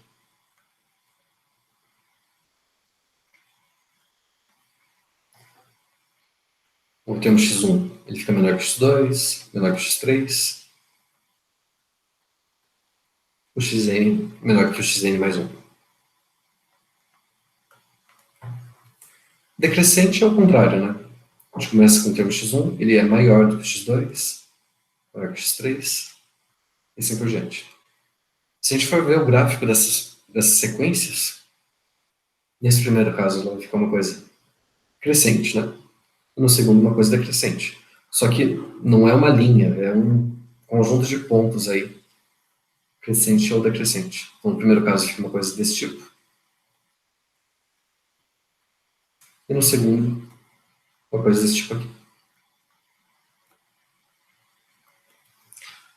Aqui é estritamente menor, tá? Eu não estou falando que é menor ou igual. É só menor. E aqui é estritamente maior. Quando for menor ou igual, a gente diz que a sequência é não crescente. Então, opa, desculpa, não decrescente. Quer dizer, ela não desce, mas pode acontecer dela ficar estável, por exemplo, no momento, depois continuar a subir, continua estável, sobe mais um pouco e assim por diante. Então, ela é não decrescente se o xn for menor ou igual a xn mais 1. Então, esse caso aqui. x1 menor ou igual a x2, menor ou igual a x3, e assim por diante. Ela pode crescer, continuar estável, crescer de novo, e assim por diante. E o último caso é não crescente, né? Então ela não cresce, mas pode acontecer dela continuar constante. 3, e por aí vai. Em qualquer um desses 4 casos aqui, a gente diz que a sequência ela é monótona.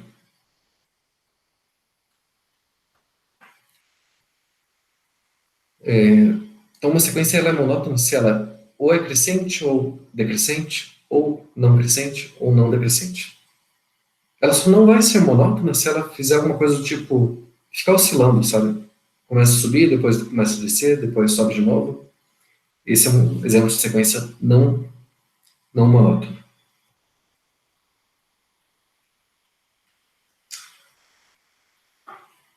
Aqui tem alguns exemplos, só para deixar mais claro. Se a gente pegar a sequência constante, por exemplo. Sequência constante igual a 1.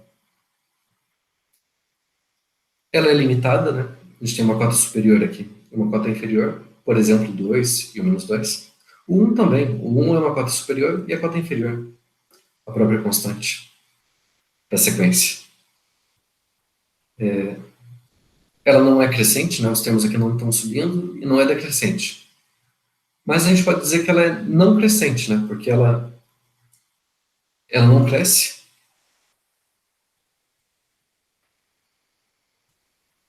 A gente pode dizer aqui que o x1 é menor ou igual que x2, menor ou igual que x3, e assim por diante.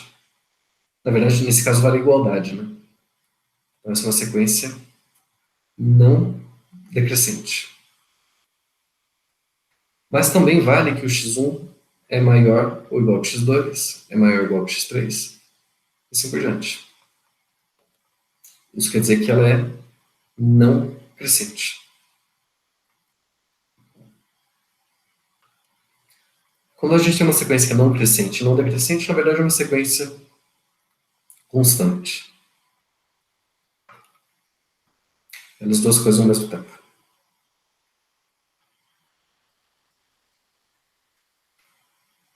Agora, essa sequência, xn igual a n. Então, 1, 2, 3, 4, assim por diante. É uma sequência crescente, né? Dá para ver que formaria uma reta, se a gente ligasse esses pontos aí. Ela é limitada inferiormente, né? Por zero, por exemplo, ou por menos 1, ou por qualquer coisa menor que 1. É uma cota inferior aí para esse conjunto. Que são todos números maiores do que 1, né? Maiores ou iguais que 1. Mas ela não é limitada superiormente, porque a gente sabe que o conjunto dos números naturais não é limitado superiormente, né? Então, qualquer cota superior que a gente pegar aqui, essa sequência vai passar uma hora. Essa sequência aqui, nπ sobre 2, seno de nπ sobre 2. Bom, a função seno a gente sabe que ela é uma função periódica, né? Ela fica oscilando. Então, do jeito que ela foi construída aqui, seria a sequência 1, 0, menos 1, 0. 1, 0, menos 1, 0, e assim por diante. Então, esse é um exemplo de uma sequência que não é monótona, tá? Ela é decrescente nesse pedaço aqui, depois ela fica crescente, depois é crescente de novo, e assim por diante. E o último exemplo aqui, a sequência 1 sobre n. Essa é uma sequência decrescente. Ela é limitada superiormente aqui por 1, por exemplo. Ela nunca passa de 1. Ela é limitada inferiormente por 0, por exemplo. São todos números positivos, né? Então, uma sequência limitada e decrescente.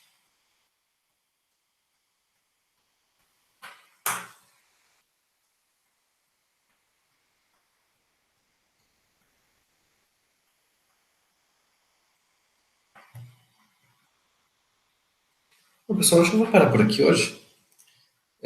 Na aula que vem, então, a gente vai tirar dúvida dos exercícios das listas.